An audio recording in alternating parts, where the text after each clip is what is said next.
Hey guys, how you doing? My name's Alex and welcome to another video. Today we're going to be talking about the top 5 things to avoid when you are driving a manual car. When you start learning to drive a manual car, there are a couple of things that you might pick up as bad habits. And it's absolutely fine if you already do these things, but it's best if we find out what they are and then try and get them out of your daily routine. Because these things can cause more wear on your car, they can reduce the life of parts that could potentially live the life of your car, and cause you to have less fun whilst driving. So this should hopefully clear up a few things that a lot of people talk about and a lot of people might do without thinking on a day-to-day basis. So let's get right into it. Number 1 is resting your hand on the gear stick whilst you're driving. Resting your hand on the gear stick whilst your car is moving is something that a lot of people do and is a little bit controversial when it comes to whether it causes damage or not.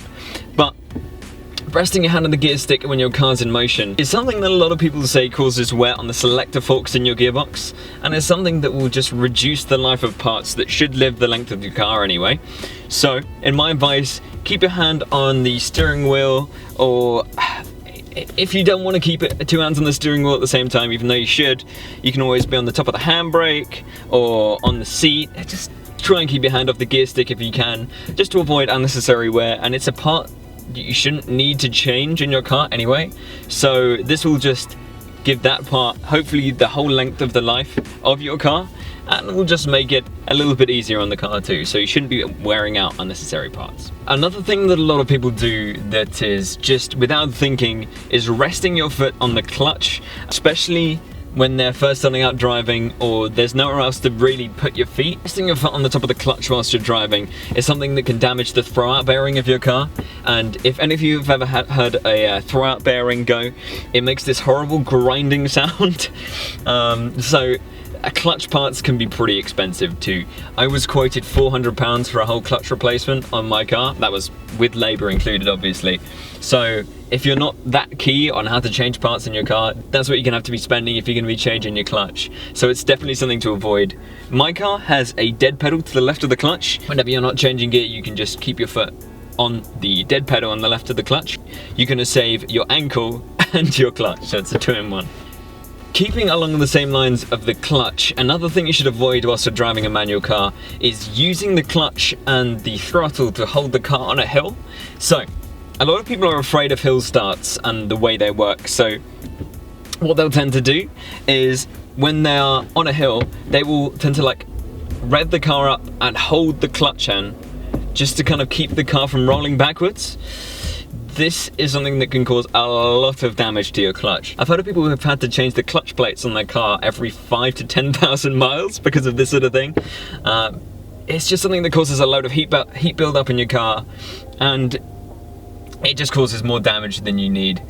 And again, like I said, 400 quid for a whole clutch job on my car was what I was quoted. So if you're doing that every 10,000 miles, that's another 400 quid every year or twice a year that you might have to spend. So if you want to hold on a hill, handbrake, put the clutch all the way in, handbrake up, and then when you need to go, build up the clutch to the binding point and then release the handbrake and you're away. That does exactly the same job and costs you a lot less in the time as well.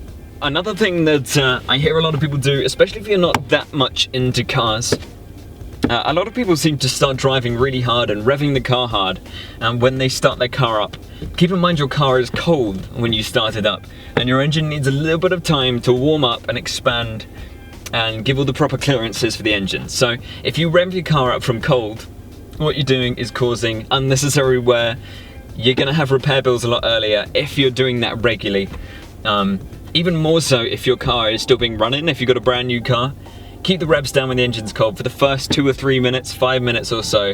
Let the oil warm up, let the coolant warm up, and even when the gauge on your dashboard has reached the optimum point in the middle, give it another couple minutes because your oil still needs to warm up as well. Let your car warm up and lubricate and get everything silky and smooth before you start stepping on it.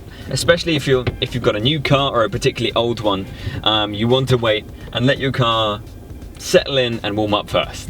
So another problem a lot of people have when they're driving as well, and it's something that is not a necessity to do but will save your clutch in the long run as well, is rev matching downshifts when you are changing down a gear. So when you change down a gear normally, what will happen is you will put in the clutch, just go down a gear and then let the clutch out again.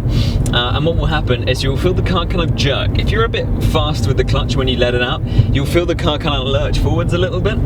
And that's because your clutch is having to build up your engine speed to your road speed.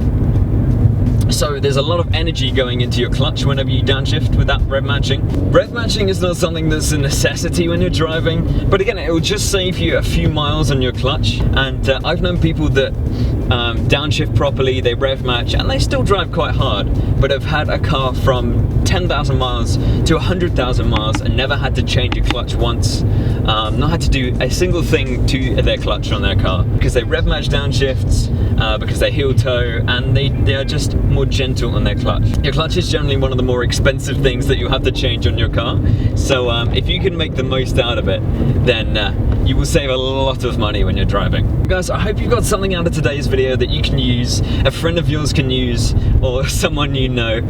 Let me know what you want to see in the future videos, and if you've been enjoying the ones I've been making so far, guys, have an amazing week, drive safe, and I will see you in the next video. Peace.